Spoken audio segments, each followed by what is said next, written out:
Hello everyone. इस lecture में हम पढ़ेंगे inter relation of endocrine glands, जिसमें हम सबसे पहले देखते हैं पिट्यूटरी ग्लैंड। तो हम पिट्यूटरी का स्ट्रक्चर हम देखें तो वो इस तरह से दिखता है। सबसे पहले हाइपोथैलेमस के नीचे एक छोटा सा 1 ग्राम का स्ट्रक्चर प्रेजेंट होता है, जिसको हम पिट्यूटरी ग्लैंड कहते हैं। पिट्यूटरी ग्लैंड के 2 पार्ट्स होते हैं। सबसे पहले बाहर वाला, जिसको हम एंटीरियर रीजन कहते हैं, और उसके पीछे एक और रीजन होता है जिसको हम पोस्टीरियर रीजन बोलते हैं। जो ये दोनों पार्ट होते हैं ये जुड़े होते हैं हाइपोथैलेमस से थ्रू इनफंडिबुलम स्ट्रक्चर होता है, जिसको इनफंडिबुलम बोलते हैं। जो पोस्टीरियर पार्ट ऑफ पिट्यूटरी का एक हिस्सा होता है।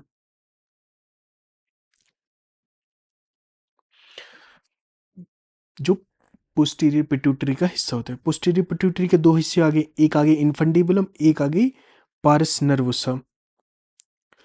जो एंटीरियर पार्ट है उसका आगे पारस ट्यूबेरालिस और पारस डिस्टालिस वो आगे एंटीरियर पिट्यूटरी का पार्ट। जो हमारे पास पोस्टीरियर पिट्यूटरी होती है वो खुद से कोई हार्मोन सेक्रेट नहीं करती है। इसके अंदर जो hypothalamic neurosecretory cell of hypothalamus होते हैं उनकी प्रोजेक्शन होती है पोस्टीरियर पार्ट में, और वो अपने हार्मोन्स पोस्टीरियर पार्ट में सेक्रेट करते हैं, और पोस्टीरियर पार्ट का खाली उन हार्मोन्स को अपने अंदर स्टोर करने का होता है। हाइपोथैलेमस से ऐसे ब्लड वेसल्स आती हैं। इन ब्लड वेसल्स के जरिए हाइपोथैलेमस पिट्यूटरी को कंट्रोल करता है। ये आगे उसके जनरल स्ट्रक्चर आ गया। लोकेशन अगर हम इसकी देखें तो बिलो हाइपोथैलेमस होती है। साइज अगर हम इसका जनरली देखें तो 1 to 1.5 सेंटीमीटर इन साइज होते हैं, और 1 ग्राम इन वेट, मतलब बहुत ज़्यादा छोटा होता है। इसके 2 पार्ट्स होते हैं, एनाटॉमिकली एंड फंक्शनली। इसके 2 पार्ट्स होते हैं पिट्यूटरी के। सबसे पहला आ गया एंटीरियर पार्ट, दूसरा आ गया पोस्टीरियर पार्ट। सबसे पहले हम पोस्टीरियर पार्ट को देखते हैं। पोस्टीरियर पार्ट जो है न्यूरो एक्टोडर्मल इन ओरिजिन होता है, और हमारे पास interior part ectodermal in origin होता है। इसको हम एडिनो हाइपोफाइसिस कहते हैं, इसको हम न्यूरो हाइपोफाइसिस कहते हैं। जो पोस्टीरियर पार्ट होते हैं इसके दो पोस्टीरियर होता है, posterior part of pituitary gland, उसके 2 डिफरेंट पार्ट्स होते हैं। एक इनफंडिबुलम होता है, दूसरा पारस नर्वोसा होता है। जो इनफंडिबुलम होता है वो कनेक्ट करता है पिट्यूटरी को हाइपोथैलेमस से, और जो एंटीरियर होता है उसके अंदर 2 सेल्स होते हैं, पारस डिस्टियालिस और पारस ट्यूबेरालिस। अब पिट्यूटरी के अंदर डिफरेंट डिफरेंट टाइप्स के सेल होते हैं जो डिफरेंट डिफरेंट सेक्रीशन, हार्मोन की सेक्रीशन करते हैं, वो देखते हैं। सबसे पहले आगे सोमैटोट्रॉफ सेल्स होते हैं, वो सेक्रीट करते हैं ग्रोथ हार्मोन को, that stimulate the tissue to secrete insulin like growth factor, जो हमारी ग्रोथ में हेल्प करता है। दूसरा आगे थायरोट्रॉफ्स आगे, जो हमारे पास थायराइड स्टिमुलेटिंग हार्मोन रिलीज करते हैं, जो हमारे पास कंट्रोल करते हैं secretion of thyroxine from thyroid gland. Gonadotrophs होते हैं जो सेक्रेट करते हैं फॉलिकल स्टिमुलेटिंग हार्मोन्स और ल्यूटेनाइजिंग हार्मोन, जो हमारे पास सेक्रेट करते हैं फॉलिकल स्टिमुलेटिंग हार्मोन और ल्यूटेनाइजिंग हार्मोन, जो एक्ट करता है गोनैड पे और रिलीज करता है एस्ट्रोजन, प्रोजेस्टेरोन और टेस्टोस्टेरोन। जो हमारे पास चौथा आ गया लैक्टोट्रॉफ्स आगे, जो हमारे पास रिलीज करते हैं प्रोलैक्टिन को, जो इनिशिएट करता है production of milk in mammary gland, जो खाली इनिशिएट करता है। कॉर्टिकोट्रॉफ्स आगे, जो सेक्रेट करते हैं एडिनो कॉर्टिकोट्रॉफिक हार्मोन ACTH, जो एक्ट करता है adrenal cortex region of adrenal gland, जो रिलीज करता है कॉर्टिकोस्टेरॉइड। जो पोस्टीरियर पिट्यूटरी होती है वो सिंथेसाइज नहीं करती, खाली स्टोरेज का काम करती है of hormones coming from the hypothalamus. जिसमें 2 आगे, एक आगे पारिस वेंट्रिकुलर न्यूक्लियस, दूसरा आगे सुप्रा ऑप्टिक न्यूक्लियस। ये दोनों पार्ट हाइपोथैलेमस के होते हैं। ये सिक्रीट करता है ऑक्सीटोसिन, ये करता है ADH, एंटी डायूरेटिक हार्मोन्स, जिसको हम वैसोप्रेसिन भी कहते हैं। ये क्या होता है, packed into secretory vesicles and by axonal transport they moves into the posterior pituitary. Oxytocin का काम क्या होता है कि they it enhances the contraction of smooth muscles of uterus during parturition, and after parturition it help in the milk ejection. अब milk ejection में कैसे help करता है, एक जनरल सी अंडरस्टैंडिंग देखते हैं। Suckling of milk by baby, इससे क्या होता है, स्टिमुलेट रिसेप्टर्स ऑन निप्पल्स और teats. Information to paraventricular nucleus, paraventricular nucleus via spinal cord, जो हमारे पास रिलीज करता है oxytocin in post pituitary.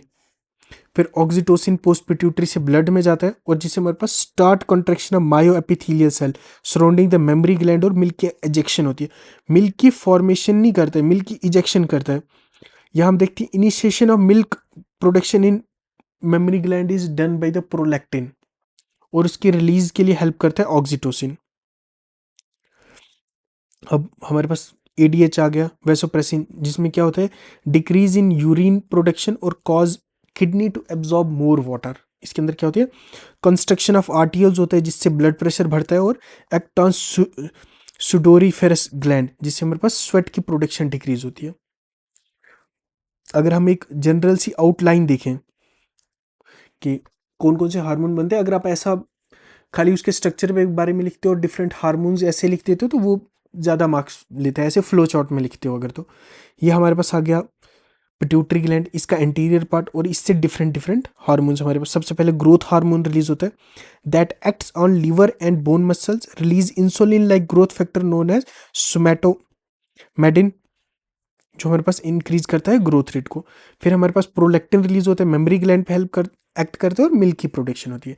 FS and H and L H जिससे हमारे पास टेस्टोस्टेरोन, एस्ट्रोजन और प्रोजेस्टेरोन बनते हैं। TSH act on thyroid gland जिससे हमारे पास T3 एंड T4 बनता है जिससे हमारे पास मेटाबॉलिज्म रेगुलेट होते हैं। एसीटीएच होता है एड्रिनल कॉर्टेक्स पे बनता है जिससे कॉर्टिकोस्टेरॉइड बनते हैं। एडीएच और ऑक्सीटोसिन जो हमने अभी पढ़ा अकॉर्डिंग टू दैट वैसे ही। अब हम देखते हैं थायराइड ग्लैंड के बारे में पढ़ते हैं। इस तरह का स्ट्रक्चर होता है, ट्रैकिया पे एक बटरफ्लाई शेप्ड थायराइड ग्लैंड होता है इस तरह से, जिसके दो लोब्स होते हैं कनेक्टेड बाय इस्थमस। ये इसके दो लोब्स आगे और बीच में इसके जो ये कनेक्शन है इसको हम इस्थमस बोलते हैं। थायराइड ग्लैंड के बारे में पढ़ते हैं butterfly shaped on trachea, two lobe connected by isthmus.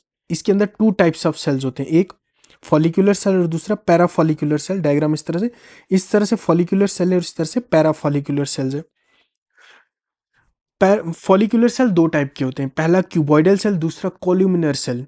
जो क्यूबॉइडल होता है, जब क्यूबॉइडल स्टेज में होते हैं वो इनएक्टिव होते हैं, जब वो कॉल्यूमिनर में जाते हैं तो वो एक्टिव हो जाते हैं और they start secreting T3 and T4। सबसे पहले किस तरह जब कॉल्यूमिनर शेप बने इस तरह से फॉलिकुलर एग्जांपल के तौर पे इस तरह से फॉलिकल इसमें आता है आयोडाइड आता है। आयोडाइड फॉलिकुलर सेल में गया, वो आयोडीन में चेंज हो गया in the presence of peroxidase. उसके साथ टायरोसिन मिलके जाता है और आयोडीनेज की प्रेजेंस में अगर खाली एक आयोडीन है तो वो बनाता है मोनोथायरोक्सिन थायरोनिन, और अगर दो आयोडीन जुड़ते हैं तो बनाता है डाई आइडोथायरोनिन, और एक मोनो और एक डाई जुड़ते हैं तो T3 बनाते हैं ट्राई आइडोथायरोनिन, और अगर दो डाई जुड़ते हैं तो हमारे पास बनाते हैं T4। ये T3 एंड T4 आगे फॉलिकुलर सेल से आता है हमारे पास ब्लड स्ट्रीम में, और ब्लड स्ट्रीम में they get carried by the thyroglobin and albumin protein of blood. अब T3 एंड T4 का हम रोल देखते हैं। जनरली हम सेल में देखते हैं कि T3 जो होता है मोर पोटेंट होता है, सेल जो है उसके बहुत ज़्यादा रिएक्ट करते हैं as compare to T4। So generally जब T4 किसी सेल में जाता है they get converted into T3 with the help of enzyme deoxidase. अब रोल ऑफ थायराइड हार्मोन्स क्या होता है कि it increases basal metabolic rate, stimulate the synthesis of sodium and potassium pump, cause cell use to more ATP and heat is produced in this process, increases the protein synthesis and accelerate the body growth। अब trachea की बाहर वाली तरफ मतलब ventral side हम देखें तो हमारे पास थायराइड ग्लैंड होता है और उसी के पीछे हम देखें तो हमारे पास पैराथायराइड ग्लैंड प्रेजेंट होता है। Embedded in posterior surface of lateral lobes of thyroid gland. इसके अंदर दो टाइप्स ऑफ सेल्स होते हैं, एक चीफ होता है, ऑक्सीफिल सेल होता है। ऑक्सीफिल सेल का हमें अभी तक फंक्शन जो है अननोन है।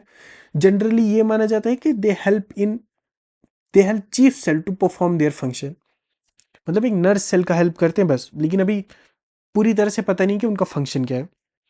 जो हमारे पास पैराथायराइड हार्मोन है, ये हमारे पास जो हमारे पास चीफ सेल है वो हमारे पास सिक्रीट करता है पैराथायराइड हार्मोन यानी कि पीटीएच। इसका काम क्या होता है regulate the level of calcium, magnesium and phosphate in blood, increase osteoclast activity जिससे हमें बोन की रिसॉर्प्शन देखने को मिलती है, act on kidney formation of calcitriol, act on intestinal cell help in calcium absorption in intestine. मतलब parathyroid hormone क्या करता है कि ब्लड से कैल्शियम का लेवल डिक्रीज कर देता है।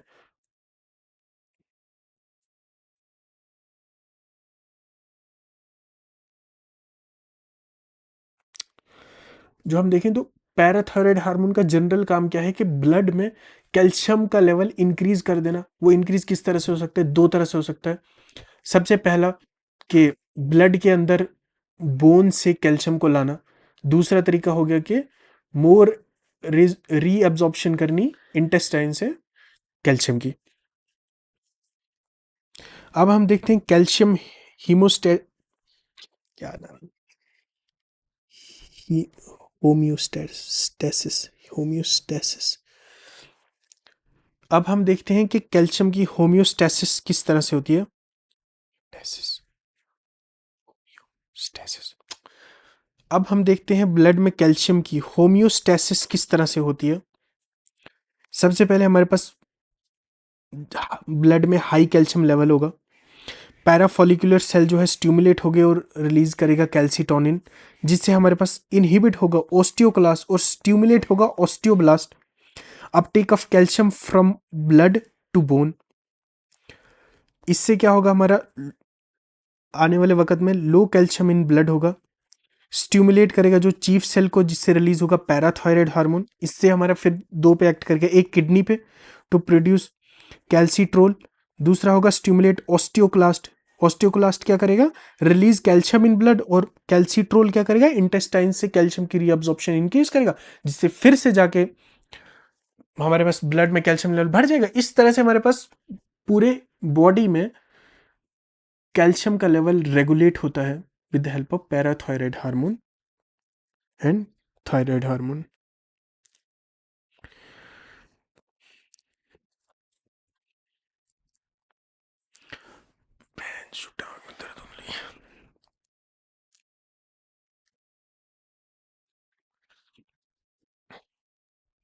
अब हम पढ़ते हैं एड्रिनल ग्लैंड।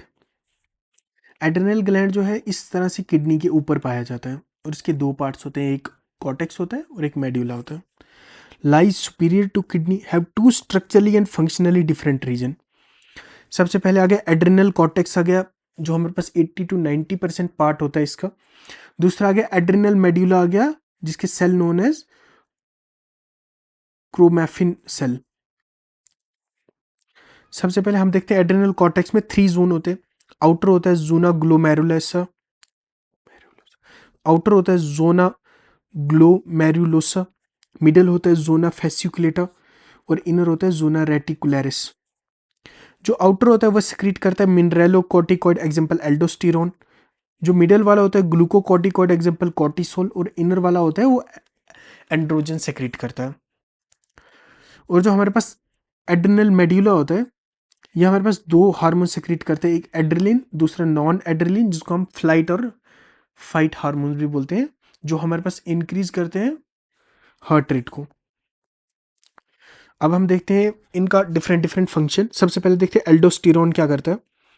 एल्डोस्टेरोन हमारे पास रेगुलेट करता है सोडियम और potassium homeostasis via renin angioten angiotensin aldosterone pathway. ये हम देखेंगे ह्यूमन फिजियोलॉजी में। डेफिशिएंसी ऑफ एल्डोस्टेरोन, इससे क्या होता है? सबसे पहले increase potassium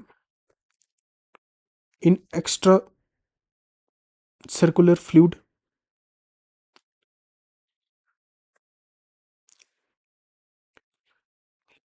extra extra circular fluid, इसी फ्लूइड।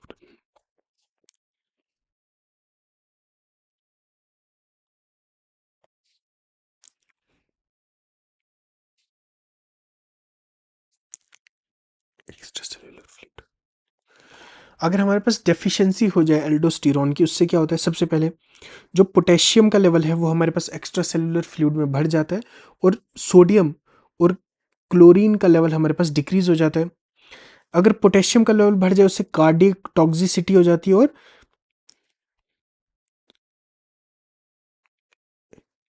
और कार्डियक टॉक्सिसिटी हो जाती है, उससे एरिथीमिया हो जाता है, मतलब हार्ट रेट जो है ऊपर नीचे होती जाती है।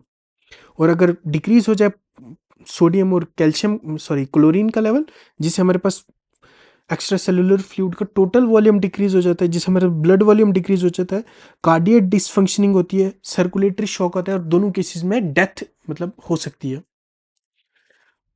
दूसरा आ गया कॉर्टिसोल्स। ये क्या करते हैं, increase rate of protein break down, इससे ग्लूकोनियोजेनेसिस होती है, मतलब फॉर्मेशन ऑफ ग्लूकोज, लिपोलाइसिस होती है, ब्रेक डाउन ऑफ फैट्स, और inhibit WBC involve in inflammatory responses.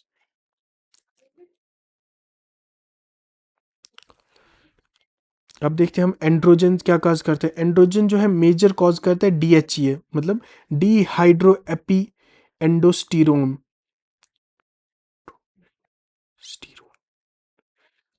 अब एंड्रोजन क्या होता है, ये मेजर जो है DHEA कॉज करता है, dehydro epi androsterone. In post menopausal women all oestrogen come from adrenal gland, मतलब ये एक्ट जो ये एड्रिनल ग्लैंड के ये हार्मोन है, या मेनोपॉजल वुमेन में ओवरी जो है हमारे पास एस्ट्रोजन बनाना बंद कर दिया, उन वुमेन्स में ये DHEA आगे जाके एस्ट्रोजन बनाता है। आगे देखते हैं पेनक्रियाज। पेनक्रियाज में दो फंक्शन परफॉर्म करता है। सबसे पहले आ गया एक्सोक्राइन फंक्शन, एंडोक्राइन। एक्सोक्राइन जो है 99% पार्ट ऑफ द पेनक्रियाज जो परफॉर्म करता है। दूसरा आ गया एंडोक्राइन। एक्सोक्राइन में आता है पेनक्रियाटिक एसिनाई, और इसमें आता है आइसलेट ऑफ लिंगरहान। ये प्रोड्यूस करता है डाइजेस्टिव एंजाइम। इसमें चार तरह के सेल्स होते हैं। सबसे पहले alpha cell, beta cell, delta cell and F cell. Alpha cell बनाता है ग्लूकागोन, बीटा सेल बनाता है इंसुलिन, डेल्टा सेल बनाता है सोमैटोस्टैटिन, और एफ सेल बनाता है पेनक्रियाटिक पॉलीपेप्टाइड। अब एक एक करके देखते हैं करते क्या क्या है। सबसे पहले हमारे पास ग्लूकागोन होता है, ये इंक्रीज करता है ब्लड ग्लूकोज लेवल। इसके अलावा क्या क्या करता है, किस तरह से करता है, ये इंक्रीज करता है अप रेगुलेशन ऑफ ग्लूकोजीनोलाइसिस, मतलब break down of liver glycogen. और ये करता है अप रेगुलेट ग्लूकोनियोजेनेसिस, मतलब फॉर्मेशन ऑफ ग्लूकोज फ्रॉम, मतलब synthesis of glucose from non carbohydratic source. Up regulate lipolysis, जिसमें क्या होता है फैटी एसिड से एसिटाइल को बनता है, उससे कीटोन बॉडीज बनती है। Up regulation of ketone bodies, मतलब synthesis of ketone bodies.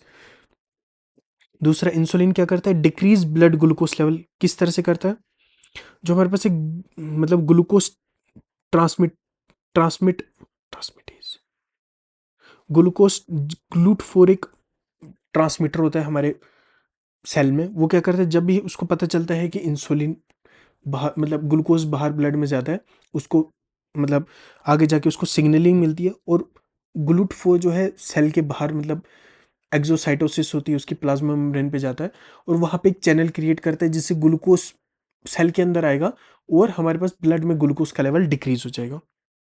Causes uptake of glucose by cell. Also promote glucogenesis in liver and muscles, increase glucogenolysis, decrease gluconeogenesis, promote synthesis of fatty acid lipogenesis, play role in growth as they enhances amino acid transport। Pancreatic polypeptide क्या करते हैं, अब somatostatin देखते हैं क्या करता है। Known as growth hormone inhibiting hormone, inhibit alpha and beta cell and prevent release of insulin and glucagon, stop absorption of nutrient from gastrointestinal tract, decrease motility of gastrointestinal tract। और pancreatic polypeptide क्या होता है, ये control करता है सोमैटोट्रोफिन को, inhibit ये control करता है सोमैटोस्टैटिन को, इनहिबिट सोमैटोस्टैटिन। कैसे करता है, increase gastric mobility, decrease gall bladder contraction and increase digestive enzyme from pancreas. अगर हम एक छोटा सा डायग्राम बनाएं तो कैसे ब्लड ग्लूकोज देखते हैं। Decrease blood glucose activate alpha cell, glucagon बना, ग्लूकागोन से हमारे पास ग्लूकोजिनोलाइसिस हुई, ग्लूकोनियोजेनेसिस हुई, लिपोलाइसिस हुई, और कीटोन बॉडीज बनी, जिससे हमारे पास ब्लड का लेवल जो है हमारे पास इंक्रीज हो गया। ये एक इस तरह से अगर आप बनाएंगे तो पेपर में ज़्यादा मार्क्स मिलेंगे। एक फ्लो चार्ट की फॉर्म में आप ब्लड ग्लूकोज का लेवल अगर कम हो गया, ब्लड ग्लूकोज का लेवल अगर ज़्यादा हो गया, इस तरह से बनाना। अब हम देखते हैं गोनैड्स। एक सबसे पहले हम देखते हैं टेस्टिस का। सबसे पहले क्या होता है कि गोनाडोट्रोफिन रिलीजिंग हार्मोन हाइपोथैलेमस से आता है, पिट्यूटरी में, एंटीरियर पिट्यूटरी में करता है, एंटीरियर पिट्यूटरी से एफएसएच और एलएच निकलता है। एफएसएच एक्ट करता है सर्टोली सेल्स पे और एलएच करता है लिडिक सेल पे। सर्टोली सेल तीन तरह के हार्मोन रिलीज करते हैं। सबसे पहले इनहिबिन, एस्ट्रोजन और एक्टिविन। एक्टिविन का पॉजिटिव फीडबैक होता है एफएसएच पे, इनहिबिन का नेगेटिव फीडबैक होता है और एस्ट्रोजन हमारे पास अलग से बनता है। लिडिक सेल पे एक्ट करते हैं और टेस्टोस्टेरोन बनता है जिससे स्पर्मेटोजेनेसिस होती है। एस्ट्रोजन हमारे पास स्पर्मेटोजेनेसिस में हेल्प करता है। और एक और बात कि जो हमारे पास टेस्टोस्टेरोन का लेवल होता है उसके पीक ड्यूरिंग फिटनेस भी आता है एक बार इन मेल्स। और ऐसा क्यों होता है? During fitness there is a peak in testosterone for development of Wolffian duct. मतलब जब एक फिटनेस में मेल और फीमेल चेंजेस हो रहे होते हैं, जब वो मेल बनना होता है तब उसमें एक टेस्टोस्टेरोन का पीक आता है जिसकी वजह से वॉल्फियन डक्ट जो है टेस्टीज की डक्ट बनाती है अलग से। और अगर वो टेस्टोस्टेरोन का पीक नहीं है तो वॉल्फियन टेस्टीज की डक्ट अलग से नहीं बनती है। और अब देखते हैं टेस्टोस्टेरोन ड्यूरिंग प्यूबर्टी क्या क्या चेंजेस करते हैं। सबसे पहले development of male reproductive characters बनते हैं, सेकेंडरी सेक्सुअल कैरेक्टर्स बनते हैं जिसमें क्या क्या आते हैं? Increase muscle growth, increase thickness of bone, broadening of shoulder, increase thickness of skin, hypertrophy of laryngeal muscle and thickening of vocal cord जिससे उनकी एक मस्कुलर वॉइस बनती है। अब देखते हैं ओरीज पे क्या करता है। वही एफएसएच और एलएच निकलता है। एफएसएच एक्ट करता है ओरीज पे जिससे एस्ट्रोजन और इनहिबिन निकलते हैं। इनहिबिन नेगेटिव फीडबैक है। एलएच से निकलता है ट्रिगर ओव्यूलेशन होती है जिससे फॉर्मेशन ऑफ कॉर्पस ल्यूटियम बनता है और जो रिलीज करता है रिलैक्सिन, इनहिबिन और प्रोजेस्ट्रॉन। प्रोजेस्ट्रॉन का एक नेगेटिव फीडबैक भी होता है मतलब एलएच की रिलीजमेंट पे। रिलैक्सिन हो जो है the construction of urine and increase flexibility of pubis symphysis. और जो इनहिबिन होता है इनहिबिट एफएसएच एंड एलएच। अब अलग अलग से भी देखते हैं कि रोल क्या होता है। रोल ऑफ एस्ट्रोजन देखते हैं। Promote ovarian follicle growth, enlargement of uterus, increase ciliated epithelial in follicular tube for better movement of egg, decrease vaginal pH, development of stromal tissue in mammary gland, increase osteoblastic activity. Role of progesterone, increase endometrium thickness of uterus, increase cervical mucosa thickness, development of lobes and alveoli of mammary gland. अब हम इस तरह से देखते हैं कि hypothalamus को पढ़ते हैं। ये डिफरेंट डिफरेंट एक्सिस है हाइपोथैलेमस की। सवाल भी इसी तरह से आते हैं डिफरेंट डिफरेंट। सबसे पहले आता है प्रोलैक्टिन रिलीजिंग हार्मोन, उससे निकलता है वो लैक्टोट्रॉफ सेल पे पिट्यूटरी की हेल्प करता है और प्रोलैक्टिन निकलता है जो मेमोरी ग्लैंड पे एक्ट करते हैं और जिससे मिल्क की प्रोडक्शन होती है। कॉर्टिकोट्रोफिक रिलीजिंग हार्मोन निकलते हैं हाइपोथैलेमस जिससे कॉर्टिकोट्रॉफ्स निकलते हैं, जिससे निकलता है एसीटीएच, एड्रिनल ग्लैंड पे एक्ट करते हैं और कॉर्टिकोस्टीरॉइड हमारे पास निकलते हैं। जीएनआरएच गोनेडोट्रॉफ्स पे एक्ट करता है जिससे हमारे पास एफएसएच एंड एलएच निकलता है। एफएसएच टेस्टिस पे एक्ट करता है तो इनहिबिन और एस्ट्रोजन निकलता है। वहीं अगर ओरीज पे करे तो इनहिबिन और एस्ट्रोजन निकले। एलएच जो हमारे पास एक्ट करे टेस्टिस पे टेस्टोस्टेरोन और ओरी पे करे तो प्रोजेस्ट्रॉन। जीएनआरएच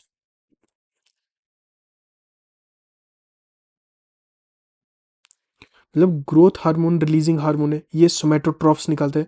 ये हमारे पास ओरीज पे और टेस्टिस पे एक पॉजिटिव मैकेनिज्म देते हैं जैसे प्रोजेस्टेरोन और टेस्ट्रोजन बनते हैं। और दूसरे लिवर मसल्स पे भी एक्ट करते हैं, लिवर और मसल दोनों पे एक्ट करते हैं जिससे हमारे पास ग्रोथ होती है।